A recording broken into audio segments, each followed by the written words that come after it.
Lounge में सोगवार से छाई थी। मिसेस अब्दुल्ला और इनके सुर्ख बालों वाली बेटी मेहर मखमूम से सामने सोफों पे बैठी थी। हया के सोफे से जरा दूर कारपेट पे मेहर की बेटी उर्वा कुशन का सहारा लिए नीम दराज रिमोट पकड़े टीवी पे कार्टून देख रही थी। आपको पता है, हम दोनों हर हफ्ते आपकी तरफ चक्कर लगाने का प्लान बनाते थे, मगर हर दफा कुछ ना कुछ रोक लेता। और अब इसने तासुब से सर झटका। तुम मुझे इसी रोज बता देती तो कम अज कम मैं इसे देख ही लेती, फिर क्लियरेंस में तुम्हारी मदद करवा देती। तुम कितनी परेशान रही होगी। मुझे तो अपनी आंटी को बताने का भी होश नहीं था। ऐसा अचानक धचका लगा था कि इसने फिक्रा अधूरा छोड़ा सर झुकाकर उंगली की नोक से आंख का किनारा पूछा। मैंने बहुत फिक्रमंदी से इसे देखा। तुम बहुत कमज़ोर हो गई हो पहले से हया, और तुम्हारी रंग भी कुमला गई है। बस बुखार हो गया था और फिर सफ़र की थकान। वो उदासी से मुस्कुराई। वो अभी वाकई बहुत पुजमर्दा और थकी थकी सी लग रही थी। मैं ज़रा खाने का कुछ कर लूँ, मिसेस अब्दुल्ला ने तो बेख्तियार कह उठी। खाना पोपो की तरफ है, मैं बस चाय पीऊँगी, फिर मुझे सिर्फ 10 मिनट दो। वो उजला से कहती किचन की जानिब बढ़ गई। मेहर भी इसके पीछे जाने के लिए उठी। फिर उर्वा को देखा। उर्वा, तुम हया को कंपनी दो और फादर गार्ड से। और उर्वा, जब कोई मेहमान आता है तो टीवी नहीं देखते। इसने जाते जाते खफगी से बच्ची को घूरा। उर्वा गड़बड़ाकर सीधी हुई और मुड़कर हया को देखा, फिर सादगी से मुस्कुराई। सॉरी, कोई बात नहीं, तुम बेशक कार्टून देख लो, मैं बोर नहीं होंगी। वैसे कौन सा कार्टून है ये? इसे कार्टून ज़रा शनासा लगे तो आंखें सुकेड़कर स्क्रीन को देखने लगी। कैप्टन बेलेंट, आपने देखे हैं कभी? उर्वा दबे दबे जोश से बताती सीधी होकर बैठ गई। अरे, ये कैप्टन बेलेंट हैं मेरे फेवरेट। वह एकदम खुशी से कहती सोफे की नशिस्त पे आगे को हुई। मुझे ये बहुत पसंद हैं, और लंडा तो बहुत ही ज़्यादा। उर्वा, मेरी तो जान थी कैप्टन बेलेंट में। मैं बचपन से ही इनकी बहुत जुनूनी फ़ैन रही हूँ। जब ये सारे बेलेंटर्स अपनी अपनी अंगूठियाँ फ़िज़ा में बुलंद करके फायर अर्थ वंड वाटर चलाते थे तो मेरे अंदर इतनी एनर्जी भर जाती कि मुझे लगता मैं भी अभी उड़ने लगूंगी। वो छोटे बच्चों से कभी भी इतनी बेतकल्लुफ़ नहीं हो पाती थी, मगर यहाँ मामला कैप्टन बेलेंट का था। फिर मेरे अब्बा ने मुझे समझाया कि आग, मिट्टी और हवा पानी हमारे सियारे को बनाने वाले 4 एलिमेंट्स हैं। तब पहली दफ़ा मुझे इन 4 यूनानी अनासिर का पता चला था। हाँ, मुझे पता है। मामा ने मुझे बताया था कि ये यूनानी अनासिर हैं। मुझे भी तब ही अब्बा ने बताया था कि किस तरह यूनानी फ़लसफ़ियों ने ये 4 अनासिर बारी बारी पेश। वो कहते कहते एकदम रुकी। लम्हे भर को इसके अंदर बाहर बिल्कुल सन्नाटा छा गया। यूनानी अनासिर, इसने बेयकीनी ज़ेरे लब दोहराया। इसे याद था ये अनासिर यूनानी फ़लसफ़ियों ने पेश किए थे। किसने कहा दुनिया पानी से बनी है, किसी ने कहा हुआ हवा से, और वह आंसर इस फ़लसफ़े की पहचान बन गया। हर फ़लस्तीन का आंसर कौन सा था, वो खुद से पूछती जैसे चौंक उठी। उर्वा मुंतज़िर निगाहों से इसे देख रही थी। उर्वा, मुझे नेट चाहिए, अभी इसी वक्त, वो बेचैनी से बोली तो उर्वा सर हिलाकर उठी और सोफे पर से एक आईपॉड उठाकर इसे दिया। ये मम्मी का आईपॉड ले लें। थैंक्स। इसने आईपॉड पकड़कर इसका गाल थपथपाया और जल्दी जल्दी को गूगल खोलने लगी।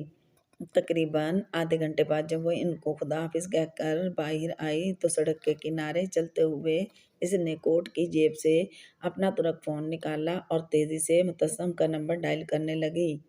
हया, खैरियत? वो फ़ोन उठाने ही ज़रा फिक्रमंदी से बोला। मुतस्सम, तुम्हें पता है यूनानी फ़लसफ़ियों ने ज़मीन की तख़लीक़ की वज़ाहत करने के लिए कुछ अनासिर पेश किए थे कि ज़मीन में इनसे मिलकर बनी है। चंद लम्हे ख़ामोशी के बाद वाहिदा से बोला, हया, मेरे ख़्याल से तुम ज़रा थक गई हो, थोड़ा सा रेस्ट कर लो, इसके बाद तुम नॉर्मल हो जाओगी। मुतस्सम इसे झुंझलाकर ज़ोर से कहा, मैं संजीदा हूँ, मेरी बात सुनो। हम खामख्वाह इस नीम पागल आदमी की सवानाए उम्री पढ़ रहे थे। हमें इसका फ़िलॉसफ़ी चाहिए थी। इस दौर के हर फ़लसफ़ी ने अपना एक आंसर पेश किया था और उसके ख़्याल में ज़मीन की हर चीज़ आंसर से बनी थी। किसी ने कहा वो पानी है, किसी ने कहा हवा और यूँ इन चारों बल्कि पाँचों अनासिर की फ़हरिस्त मुरतब हुई थी। हर कलतीस का आंसर आग था और यही इसकी पहचान था। फ़ायर, हाँ, फ़ायर हर अक़लीत की दायमी आग। इसने आग की बुनियाद पे अपनी फ़िलॉसफ़ी ऑफ चेंज पेश की थी। मुतस्सम इंसान एक दरिया में 2 दफ़ा क्यों नहीं उतर सकता? क्योंकि इंसान और दरिया दोनों हर कलतीस के ख़्याल में आग से बने थे और दुनिया में सबसे ज़्यादा तब्दील होने वाली चीज़ आग है, जो हर लम्हा बदलती है और जो हर चीज़ को बदल देती है। इस पज़ल बॉक्स पे लिखी बात एक ही लफ्ज़ की तरफ इशारा कर रही है, जो है फ़ायर। वो कॉलोनी के सिरे पे खड़े होकर फ़ोन पे कह रही थी। रात गहरी हो रही थी और स्ट्रीट पोल जल उठे थे। मगर हया, फ़ायर में तो 4 हरूफ होते हैं। ये कोड कैसे हो सकता है? ये कोड है भी नहीं। इसका मतलब है आग, असली वाली आग, टाली का लाइटर, इसराइली आग। याद है तुम्हें? ओ माई, इसे एक लम्हा लगा था समझने में। तुम्हारा मतलब है कि इसने आग की तरफ इशारा किया है क्योंकि इस ख़त की तरह इस बॉक्स पर भी कुछ लिखा होगा जो सिर्फ आँच दिखाने से ज़ाहिर होगा। इसने मुस्कुराकर कहते हुए इसकी बात मुकम्मिल की। हैरत है, ये ख़्याल मुझे क्यों नहीं आया? क्योंकि तुम काफ़ी थक गए हो, ज़रा आराम कर लो, फिर तुम नॉर्मल हो जाओगे। वो जवाबन हंस दिया था। चलो फिर तुम रात को वापस आई तो इस बॉक्स को खोलेंगे। नहीं, मैं आज रात वापस नहीं आऊँगी, मैं आंटी की तरफ रुकूँगी। तुम्हारी अपनी आंटी या फिर वो होस्ट आंटी? मैं फिक्रा इसके लबों में रह गया। किसी ने इसके कान पे लगा फ़ोन ज़ोर से खींचा था। इसे मुड़ने या चीखने का मौका भी नहीं मिल सका। किसी ने इसके मुंह पे हाथ रखा और कोई सुई की नोक थी जो इसकी गर्दन के आसपास कहीं खुभी थी। लम्हे भर का अमल था। इसकी आंखों के आगे अंधेरे बादल छाने लगे। वो चीखना चाहती थी। दिलो दिमाग के सुन होने के कबल जो आखिरी बात इसने सोची थी वो ये थी कि कोई इसे पीछे की तरफ घसीट रहा था और फिर हर तरफ अंधेरा था। इसने धीरे से आंखें खोली। बरवक्त पलकें ऊपर को उठी थीं। इन पे जैसे बहुत बोझ सा था। हर सू अंधेरा था, गुप अंधेरा। वो ऐसे पड़ी थी कि कमर दीवार से लगी थी और घुटने सीने से। वो जैसे एक बहुत तंग और तारीक जगह पर बहुत से सामान के अंदर कहीं फंसी बैठी थी। इसने आंखें चंद एक बार झपकाईं। मंजर वैसा ही रहा। अंधेरा, तारीकी, बस इतना एहसास हुआ कि वो किसी तंग से कमरे में है जहाँ इसके दोनों तरफ वज़नी चीज़ें रखी हैं। इसने कोहनिए के बल ज़रा सा उठना चाहा तो दाएं हाथ में खिंचाव था। इसने हाथ खींचा, ज़रा सा लोहा खनका। इसकी दाईं तरफ कलाई में हथकड़ी डली थी और वह दीवार से बंधी थी। इसने जोर से कलाई को झटका मगर बेसूद। इसके सर और कमर में बेतहाशा दर्द हो रहा था, जैसे कोई चोट लगी हो। बामुश्किल वो अपने आप पर काबू पाते हुए दूसरे हाथ के सुहाने ज़रा से सीधी होकर बैठी। बाएं जानिब कोई बोझ सा इसके ऊपर गिरने लगा। इसने आज़ाद हाथ से इस पर धकेला तो वह नरम सा बोझ दूसरी जानिब ज़रा सा लड़क गया था। हया ने गर्दन मोड़ी। दर्द की एक टीस बेख्तियार उठी। इसके लबों से कराह निकली। पीछे दीवार लकड़ी के पट्टों से बनी थी और फट्टों में बारीक सीधी दराजें थीं। अब ज़रा आंखें धीरे के आती हुई तो इसे नज़र आया इन दराजों से रात की तारीकी में जर्द सी रोशनी झांक रही थी। वो बरवक्त चेहरा दराज के करीब लाई और आंखें सुकेड़ कर झांका। बाहर हर समंदर था। स्याह पानी जो रात के पहर जर्द रोशनियों में चमक रहा था। पुल की रोशनियाँ, हाँ, वो पुल ही था। वो बास्फोर्स के समुंदर पे बने इस पुल के आसपास ही कहीं थी, मगर वो बास्फोर्स बुर्ज नहीं था। वो ज़रा मुख्तलिफ लग रहा था। शायद वो ठीक से देख नहीं पा रही थी। बाईं तरफ मौजूद बोझ फिर से इस पे लुढ़कने लगा। इसने कोफ्त से इस पर्दे को धकेला तो इसका हाथ नम हो गया। वो नम हाथ चेहरे के करीब लाई और दूर से आती रोशनी में देखना चाहा। इसे नमी का रंग तो नज़र नहीं आया, मगर वो खून था। मदहोश सी होकर हाथ अपने कपड़ों से रगड़ने लगी। इसका कोट इसके जिस्म पे नहीं था। जो वाहिद ख्याल इसे इस वक्त आया था वो बहुत तकलीफदेह था। अब्दुर्रहमान पाशा ने अगवा करवा लिया था और ज़ोर ज़ोर से वो अपना हाथ सुनहरी सुकून से रगड़ रही थी। जब इसकी उंगलियां ज़रा भारी सी चीज़ से टकराईं, वो ठहर गई और से टटोला। इसका छोटा सुनहरी क्लच जो फ्रॉक के बैलेट के साथ नत्थी था, इसके सर में दस से टीस उठ रही थी। जहन में अपनी फूफो की आखिरी गुफ्तगू गूंज रही थी। इसने शाम में इन्हें यकीन दिलाया था कि रात खाने पर वो इनके साथ होगी। अब जाने कौन सा वक्त था। फूफो ने इसका इंतज़ार किया होगा और इसे ना पाकर क्या इनके जहन में आया होगा कि वह अगवा हो गई है। इसने अपने आज़ाद हाथ में क्लच खोला। अंदर इसका पतला सा पाकिस्तानी मोबाइल रखा था। उन्होंने इसका फ़ोन क्यों नहीं लिया, वो समझ गई थी।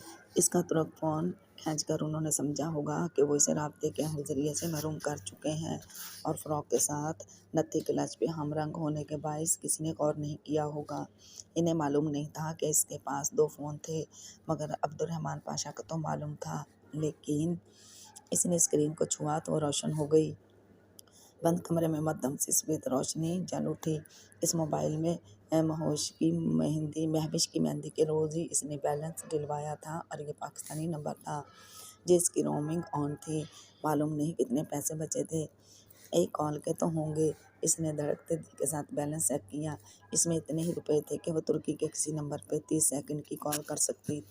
बस इतनी सी देर में भी वो जहान को अपने सुराग समझा सकती थी। वो जल्दी जल्दी फ़ोन पे बुक नीचे करने लगी।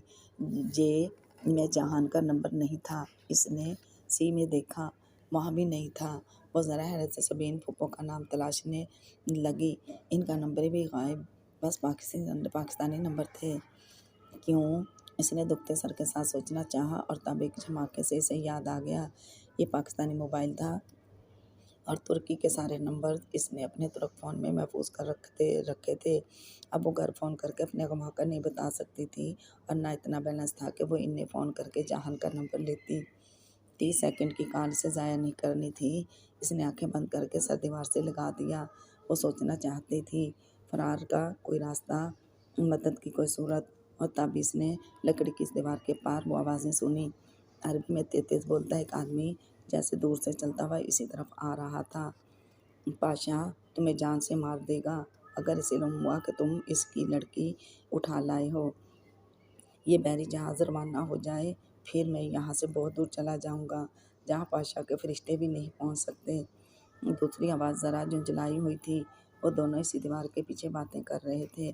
तुम उम्मीद करो और तुम अच्छी उम्मीद करो, क्योंकि अगर पाशा को आवाज़ें दूर जा रही थीं, अब वो बाहम हो गई थी। इसने इनकी बातों पे गौर करना चाहा। वो पाशा का जिक्र कर रहे थे, कुछ ऐसा जो इसके इल्म में नहीं था। बहरी जहाज़ की रवानगी और पाशा की लाजमी, तो क्या पाशा के कहने पे अखबार नहीं की गई थी। वो कितनी ही देर अपने दूर करते सर के दर्द को सोचने की कोशिश करती रही, मगर कुछ समझ में नहीं आ रहा था। इसने हाथ में पकड़े फ़ोन को देखा। इस फ़ोन में तुर्की का एक ही नंबर था। जब वो रेस्टोरेंट में अपना तुर्क मोबाइल छोड़कर गई थी, तो इसे इसी पाकिस्तानी फ़ोन पे पाशा ने कॉल किया था। इसने वो नंबर महफूज नहीं किया था, मगर वो कॉल लॉग में पड़ा था। इसने कँपकँपाती उंगलियों से लॉक खोला। वो खाली था। सिर्फ एक कॉल थी जो तुर्की आते ही अब्बा ने इस नंबर पे की थी। बाकी लॉग इरम ने मिटा दिया था। इसका सर घूमने लगा। हर तरफ अंधेरा था, हर रास्ता मस्तूर, हर दरवाज़ा बंद। वो 30 सेकंड की कॉल किसको करे। सारे इमरजेंसी नंबर तुर्क फ़ोन में थे और तुर्की के दूसरे नंबर इसे ज़ुबानी याद नहीं थे। फ़ोन नंबर हया सुलेमान को कभी ज़ुबानी याद नहीं रहते थे। बोझ फिर से इस पे लुढ़कने लगा। इसने मोबाइल की रोशनी इस पे डाली और एकदम बिल्कुल शल रह गई। वो लंबे सुनहरे बालों वाली एक लड़की थी जो इस पर गिरी थी। इसके मुंह और कंधे से खून निकल रहा था। बगैर आस्तीन की कमीज से झलकते इसके सुनहरी बाजू पे कुछ लिखा था।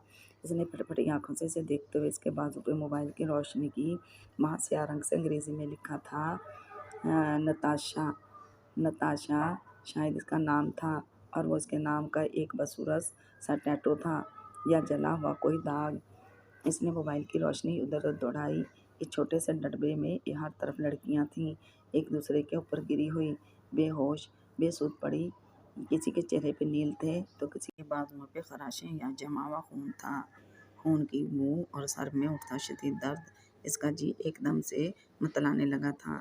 इसे महसूस हुआ वो फिर से होश खो देगी। अपने नाकारा फ़ोन के खुले क्लच में डालते हुए इसकी निगाह अंदर पड़े कार्ड पे पड़ी। इसने जल्दी से वो कार्ड निकाला, इस तसलात का कॉलिंग कार्ड जो उन्होंने अबू धाबी में ख़रीदा था मगर अब वो बेकार था। इसने अंदर उंगलियां डालकर टटोला और फिर ये तयशुदा कार्ड निकला। कार्ड को सीधा करके इसने घुटने पे रखा और मोबाइल की रोशनी इस पे डाली और वाइट कार्ड पे लिखा से अल्फाज रोशन हुए, शेख उस्मान शबीर। नीचे तुर्की के 3 नंबर्स लिखे थे, ऑफिस, घर और मोबाइल का।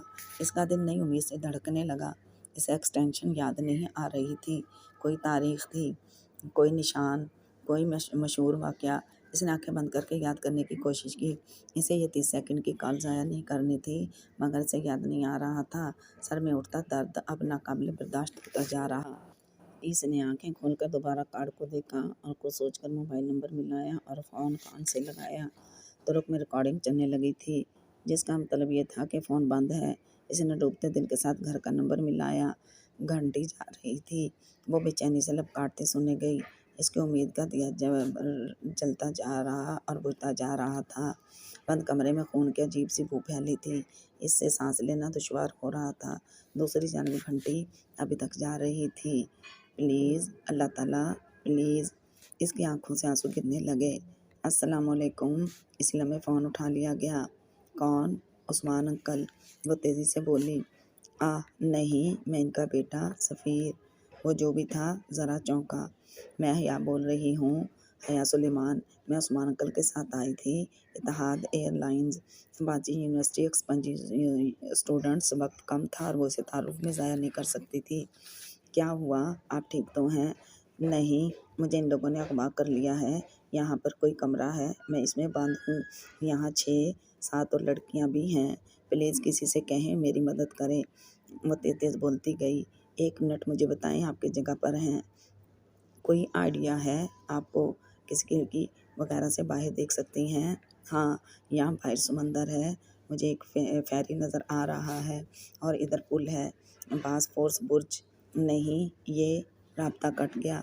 इसने बौखलाकर स्क्रीन को देखा और फिर इस बारीक दर्ज से झलकते मंजर को इसने बासफोर्स बुर्ज कह दिया था जबकि वो बासफोर्स बुर्ज नहीं था। वो अब पहचानी थी। ये सुल्तान अहमद बुर्ज था, शहर के दोनों हिस्सों को मिलाने वाला दूसरा पुल। इसने अपनी लोकेशन ही गलत बताई थी। अब वो बेबसी से मोबाइल को देखे गई। बैलेंस ख़त्म हो गया था और अब वो कॉल रिसीव करने से भी कासिर थी। दरवाजे पे आहट हुई, ताला खुलने की आवाज़।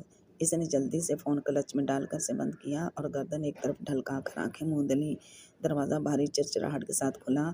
कोई अंदर आया। इस पे झुककर इसकी हथकड़ी चाबी से खोली और फिर से बाजू से किसी जानवर की तरह घसीटते बाहर ले जाने लगा।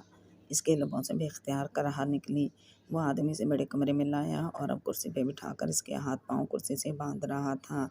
मुझे छोड़ दो, मुझे जाने दो। वो मिनमिनाई थी। इसने जवाबन टेप का एक टुकड़ा दांत से काटकर इसके लबों से कसकर चिपका दिया। वो गर्दन दाएं से बाएं मारने लगी। टेप से इसकी आवाज़ घुटकर रह गई थी। वो तवज्जो दिए बिना लंबे लंबे डग भरता बाहर चला गया। इसने निगाहें पूरे कमरे पे दौड़ाई। वो बड़ा सा कमरा था। एक तरफ बड़ा सोफ़ा रखा था और दूसरी तरफ आतिशदान जिसके पास वो कुर्सी से जकड़ी बैठी। आतिशदान में आग भड़क रही थी, हर अकलती इसकी दायमी आग। साथ ही लोहे की चंद सलाखें बड़ी लाओं में दहक रही थी। इसके सिरे पे अंग्रेजी के मुख्तलिफ हरूफ लिखे थे और वो हरूफ दहक दहक कर सुर्ख अंगारे बन चुके थे। आतिशदान के एक तरफ एक छोटी अंगीठी रखी थी इसमें जलते अंगारों पे एक बर्तन में शहद की तरह का गाढ़ा सा माया उबल रहा था। इसकी बू सारे कमरे में फैली थी। शहद से ज़्यादा बुरा माया वो शायद वैक्स थी। इसने गर्दन गिरा दी। इसकी हिम्मत ख़त्म होती जा रही थी। वह बहुत देर से इस कमरे में तन्हा पड़ी थी और यहाँ से निकलने का कोई रास्ता नहीं था। इसे लग रहा था इसने वो कार ज़ाया कर दी। पता नहीं वो कौन था और इसे इसकी बात समझ में आई भी थी या नहीं, और वो कुछ करेगा भी या नहीं। अगर वो घर फ़ोन कर लेती तो शायद, मगर नहीं। घर फ़ोन करने की सूरत में बात फैली जाती और इससे तो बेहतर था कि वो यहीं पड़ी रहती। लेकिन बात तो अब भी फैल जाएगी, और जो ज़िल्लत, जो बदनामी इसका इंतज़ार कर रही थी, इसके सामने वो भूली बिसरी सी वीडियो आ गई। शरीफों का मुजरा। नहीं, प्लीज़ अल्लाह ताला, प्लीज़ मेरी मदद करें। वो भीगी आँखों के साथ दुआ मांगने गई। इसकी दुआ पहले कबूल नहीं हुई थी, शायद अब हो जाए। शायद अब इसकी मदद कर दी जाए। आतिशदान के करीब होने के बायस तपिश इस तक पहुँच रही थी और इस मुसलसल हिद्दत से इसके पाँव दहकने लगे थे। वो जर्द अलाव को देख रही थी जिसकी सुर्ख लपेटें उठ कर हवा में गुम हो रही थीं। गहरी बढ़ती जा रही थी। इसका सारा वजूद गोया आग में दहक रहा था। गर्मी बढ़ती जा रही थी। इसका सारा वजूद गोया आग में दहक रहा था।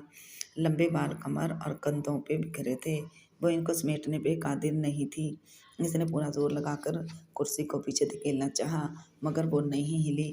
पसीने की चंद बूंदें इसकी गर्दन और पेशानी पे चमक रही थीं। दफ्तर दरवाज़ा खुला। इसने गर्दन मोड़कर देखा। वो एक पिस्ता कद चीनी नकुश का हमें शख्स था। इसके हाथ में एक छोटा सा बैग था जिसे इसने कमरे में दाखिल होते ही मेज़ पे रखा। फिर इसकी तरफ आया और एक हाथ से कुर्सी का रुख अपनी जानिब मोड़ा और हाथ से टिकट टेप का किनारा पकड़कर खींचकर उतारा। आह! नताशा! वो करीब से देखने पे कोई रूसी लगता था। मैं नताशा नहीं हूँ, प्लीज़ मुझे जाने दो। एक उम्मीद सी बंधी कि वो इसे किसी और के धोखे के में पकड़ लाए थे। Now you are Natasha. English, English, all right. वो इस बात में सर हिलाकर मुस्कुराता हुआ गिट्टी की तरफ बढ़ गया। प्लीज़ मुझे जाने दो। वो इसकी पुश्त को देखते हुए मिन्नत भरे लहजे में बोली। वो आग के साथ खड़ा था। तपिश का रास्ता रुक गया। ज़रा सा सुकून मिला। पूरी कंट्री तो रस्त गर्ल पोर पूरी पल। वह नफ़ी में सर हिलाकर एक सलाख उठाई इसे उलट पुलट कर देख रहा था। मेरा बाप अमीर आदमी है, वो तुम्हें तावान की रकम दे देगा। So Natasha, you want English name. वो टूटी फूटी अंग्रेज़ी में कहता इसकी तरफ पलटा। नो। वो बेयकीनी से नफ़ी में सर हिलाती बुड़बुड़ाई। Now this is your name. वो सलाख का दहकता लोहा इसके करीब लाया। नहीं, नहीं। वो गर्दन दाएं बाएं हिलाती ज़ोर से चिल्लाने लगी। वो इस गर्म लोहे से दागने लगा था। इसके चेहरे पे खौफ और दहशत सफ़ेद पड़ गया था। योर नेम, इसने जताकर कहते सलाख हया के बाजू के करीब की, जहाँ फ़्रॉक की छोटी आस्तीन ख़त्म होती थी। कंधे से ज़रा नीचे वहाँ वो सलाख करीब ले गया। इसे देखते अंगारे की हिद्दत महसूस हुई। वो तड़प कर इधर उधर सर मारने लगी। नहीं, प्लीज़, नहीं। इस लम्हे इसने बहुत दिल से दुआ की थी कि कोई आ जाए और इसी पिस्ता कदर रूसी से इसे निजात दिला दे। कोई आ जाए, चाहे वो अब्दुर्रहमान पाशा ही क्यों ना हो। कोई तो। रूसी ने दहकता हुआ लोहा इसके बाजू के ऊपर हिस्से पर रख कर दबाया। वो बुरी तरह से बिलबिला उठी। इसके हलक से एक दिलखराश चीख ही निकली थी, मगर वो इस तरह जोर देकर सलाख दबाई खड़ा था। अंदर से मांस जलने लगा था। वो रूह में उतर जाने वाली, जख्मी कर देने वाली बदतरीन जलन थी। वो चीख रही थी, वो रो रही थी। चंद लम्हे बाद इसने सलाख उठा ली। वह मुकम्मल तौर पे जल गई थी। रूसी दोबारा पलटा और सलाख रख दी। इसके दाएं बाजू के ऊपरी हिस्से पे स्याह जला हुआ हरूफ लिखा था। रूसी वापस इसके सामने खड़ा हुआ। हया ने मुतर्रम सुर्ख निगाहें उठाकर इसे देखा और दहल कर रह गई। इसके हाथ में दूसरी सलाख थी जिस पे HO लिखा था और ऊपर तले लिखे दोनों हरूफ अंगारा बन चुके थे। नहीं, तुम्हें अल्लाह का वास्ता, नहीं। वो वहशत से तड़पती खुद को पीछे धकेलने लगी, मगर रस्सियों ने इसे इतनी मजबूती से जकड़ रखा था कि वो बल भी ना खा पाई। नहीं, वो खौफ से चिल्ला रही थी। वो मुस्कुराते हुए आगे बढ़ा, शायद आगे गया रूफ तले सुरख गाड़ी थी। खोलता हुआ गरम दर्द, दहकते अंगारे, आग इसकी तकलीफ आखिरी हदों को छूने लगी। वो दर्द से घुटी घुटी सी चीख रही थी। इसे लगा वो इस तकलीफ में मरने वाली है। वो जिस्म के अंदर तक घुसकर जला देने वाला दर्द था। चंद लम्हों बाद इसने सलाख उठाई तो हया की गर्दन बेदम सी होकर एक जानिब ढलक गई। इसका तनफ्फुस आहिस्ता आहिस्ता जल रहा था। तकलीफ से वो होश खोने वाली थी। इसका चेहरा आंसुओं से भीगा था, मगर मजीद रोने की सकत वो खुद में नहीं पाती थी। रूसी अब तीसरी सलाख उठा लाया था। इस पे RE लिखा था। हया ने तकलीफ से बंधी हुई आंखों से इसे देखा। इसमें मजीद कुछ कहने की सकत नहीं रही थी। अपनी सारी ज़िंदगी फिल्म की तरह इसकी निगाहों के सामने घूमने लगी। बचपन के दिन, यादें, इसके नाना का घर, इसकी नानी इसके लंबे बालों में कंघी फिर रही थी। मंजर बदल गया। वो और रोहिल कार की पिछली सीट पे बैठे थे। स्कूल बैग लिए वो स्कूल जा रहे थे। रोहिल कुछ बता रहा था और वो हंस रही थी। फिर इसने खुद को अब्बा की लाइब्रेरी में देखा। वो इनकी एक मोटी सी किताब खोल रही थी जिसमें सूखा फूल रखा था। वो इसने खुद वही वहाँ रखा था। अब वो ताया फुरकान को अपने ईद के कपड़े हैंगर से उठाए दिखा रही थी और वो इसका जोश और खरोश और खुशी देखकर मुस्कुरा रहे थे। रोहित इसके साथ लॉन में भाग रहा था। इनके आगे दो खरगोश दौड़ रहे थे। वो दौड़ दौड़ कर गई थी। इसके लंबे बाल कमर पे बिखरे थे। खरगोश घास पे दूर भागते जा रहे थे। सफ़ेद नरम नरम से खरगोश। रूसी ने गरम सलाख इसके बाजू में मिस की। एक खुलन सी इसके अंदर उतरती गई। अगले ही पल इसने करंट खाकर सलाख बनाई। कहीं फ़ोन की घंटी बजी थी। खरगोश गायब हो गए। दूर हर शय बेगालिब हो गया। वो पहली दफ़ा से कई गुना ज़्यादा शदीद दर्द था, क्योंकि सलाख जल्दी हटाने के बाइस जल्द पूरी नहीं जली थी और एहसासियात बाकी थीं। इसे लगता था कि इसकी हिम्मत ख़त्म हो गई है, मगर वो फिर से रो रही थी। Phone, your phone. आवाज़ के ताक़ुब में वो आगे बढ़ा और इसके फ्रॉक की बैलेट से लगा पर्स नोचा। सेफ्टी पिन टूट गई। कपड़ा फट गया। इसने तेज़ी से पर्स खोला और फ़ोन निकाला। वो ज़ोर ज़ोर से बज रहा था। शदीद तकलीफ में भी वो पहली बात इसके जहन में आई थी वो यही थी कि इसका फ़ोन रोम पे था और बैलेंस ख़त्म। फिर फ़ोन कैसे बजा? रूसी कभी बेयकीनी से इसे देखता, कभी फ़ोन को। फिर इसने फ़ोन कान से लगाया। दूसरी तरफ से कुछ कहा गया। इस पे इसने जल्दी से फ़ोन बंद किया और पूरी कुव्वत से इसे दीवार पे दे मारा। फ़ोन की स्क्रीन चकनाचूर होती ज़मीन पर जा गिरी। You called Simeone. वो वहशियों की तरह इस पे झपटा और गर्दन के पीछे से बाल दबोचकर इसका चेहरा सामने किया। हया ने नीम जा निढाल आँखों से इसको देखा और फिर इसके मुंह पे थूक दिया। वो बिलबिलाकर पीछे हटा, इसके बाल छोड़े और अंगीठी पे दहकता बर्तन हैंडल से उठाया। खोलती हुई बिक्स, यू बच। वो गुस्से से मकलजात बकता इसके करीब आया और बर्तन इसके सर पे ऊंचा किया। नन नो। इसकी आंखें खौफ से फैल गईं। मेरे बाल। इसके लबों से बस इतना ही निकल पाया था कि रूसी ने बर्तन इसके सर पे उलट दिया। गरम खोलती हुई विक्स तेज़ी से इसके बालों की मांग पे गिरी और हर तरफ से नीचे लुढ़कने लगी। इसकी दिलखराज चीख निकली। उबलते हुए मादे ने इसके सर की जिल्द को गला दिया था। बाजू का दर्द गायब हो गया। वो वहशाना अंदाज में ज़ोर से चीख रही थी, अपने हाथ छुड़ाने की कोशिश कर रही थी और वो भी चीख रहा था। और तब इसने ज़ोर से इसकी कुर्सी को धक्का देकर उलट दिया। वो कुर्सी समेत ऊंधे मुंह ज़मीन पे जा गिरी। आतिशदान के बिल्कुल करीब कमरे में धुआं सा भरने लगा था। विक्स इसके सर पे जमने लगा था। इसका सर बेहद वजनी हो गया था। आंखें बंद हो रही थीं। इसके मुंह से खून निकल रहा था। कमरे में धुआं बढ़ता जा रहा था। आतिशदान से आग की लपटें लपक लपक कर इसकी तरफ आ रही थीं। इसने ज़मीन पे गिरे गाल फर्श पे रखे बंद होती आंखों से इसका धुंधले मंजर को देखा। धुएं के इस पार कोई इस रूसी का सर पकड़कर दीवार से मार रहा था। चीखें, धुआं, आग, खून। इसका पूरा जिस्म आग में दहक रहा था। जो आखिरी शय इसने देखी वो इसका स्याह फ्रॉक का दामन था।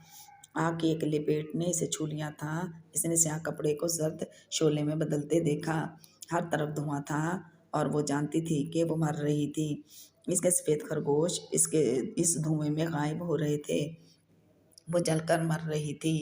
हर अकलेतीस की दायमी आग हर सू फैल रही थी। इसने धीरे से आंखें खोली। वो सफ़ेद छत इसकी निगाहों के सामने थी, जिस पे खूबसूरत नक्शो निगार बने थे। दरमियान में एक कीमती नफीस फानूस लटक रहा था। इसका सर एक नरम गद्दा तकिए पे था और मखमली कंबल गर्दन तक डाला था। इसने खाली खाली सी निगाह कमरे पे दौड़ाई। वसीओ अरीज परताश पुरताश बेडरूम, एक तरफ दीवार गिर खिड़की के आगे बराबर किए गए सफ़ेद जालीदार पर्दे, जिनसे सुबह की रोशनी छन छन कर अंदर आ रही थी। ये इस ने आंखें फिर से मूंद लीं और इन पे बाजू रख लिया। इन गुजरे दिनों में सोती जागती कैफियत में वो बहुत रोती थी, बहुत चिल्लाई थी। ये कमरा इसने देखा था, वह इधर ही लाई गई थी। हाथ से लगी ड्रिप अपने बालों में नरमी से चलते इस भूरी आंखों वाली लड़की के हाथ, वो इंजेक्शन, नींद, बेहोशी, इसे टूटा टूटा सा सब याद था। और इस डूबती उभरती नींद में भी वो जानती थी कि वो बेविक अदा में है, अब्दुल रहमान पाशा के सफ़ेद महल में। दरवाजे पे धीरे से दस्तक हुई और फिर वो हल्की सी चचराहट के साथ खुला। कदमों की नरम सी आवाज़ बेड के करीब आई। इसने आंखों से बाजू नहीं हटाया। वो जानती थी कि ये कौन थी। सुबह खैर, नींद पूरी हो गई है तो उठ जाओ, नाश्ता कर लो।